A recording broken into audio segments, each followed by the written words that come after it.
we got the NBA lays out a plan for visitors, right? So let me tell you who's allowed.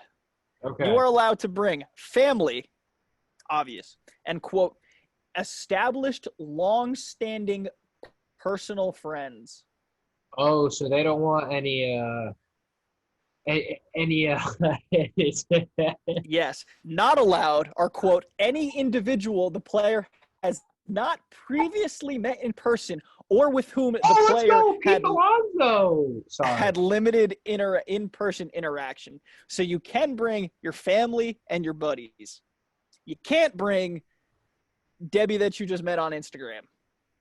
Well, Debbie that slid into the DMs. Nah, well, Debbie that slid in, or Debbie that got her DM slid in on. Yeah. Right?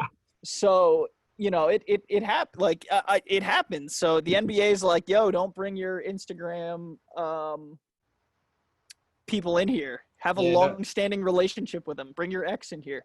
It's pretty funny. It is pretty funny. There's they can bring trainers, agents, personal chefs, or like people like that, you know? Mm-hmm. Yeah. So that's kind of a loophole. Probably, I mean, when I read this at first, I thought, all right, LeBron's going to bring Rich Paul in here because he's an established long-standing personal friend, but he's also his agent, so he's not going to bring him in here, you know? So he's other teams' players' agent, so it's probably a conflict of interest, but not allowed any individual. The way it's worded is phenomenal.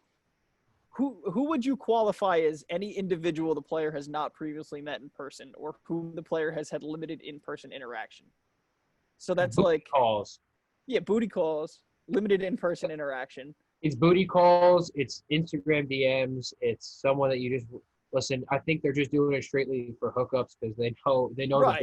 the boys got to get theirs. Right. Which I get, but I get why the boys want to bring their hookups in there. At the same time, you want to preserve the bubble and you want to preserve the season. So how many celebrities do we see in the bubble? Like, how many people are texting LeBron and being like, yo, or maybe not even LeBron. Maybe they're texting Kuzma, and Kuzma's like, oh my God. And Kuzma's like, because Kuzma probably has like interactions with these people because he's in LA and he's Kyle Kuzma, right? Like he's out, like I feel like he's known, right? Yeah. How many people are texting Kyle Kuzma being like, yo, let me get in this bubble. I want to go see some courtside basketball. Dude, you think there are some like fringe celebrities that are like, I think Caruso's got to be getting hit up. Like everybody on all these teams is getting hit up, whether you're a star, whether you're a bench player, because it's like, it doesn't matter. They don't specify if you're a bench player, even if you're a two-way and you're just sitting on the bench the whole time, not even suited up.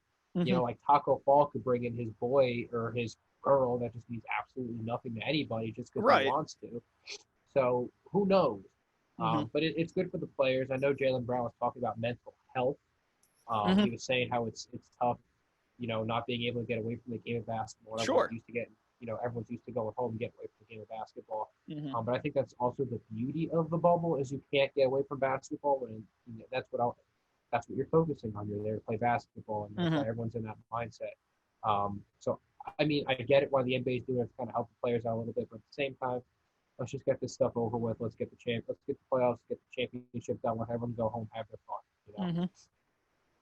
I agree. No Instagram thoughts. No Instagram. No Instagram thoughts.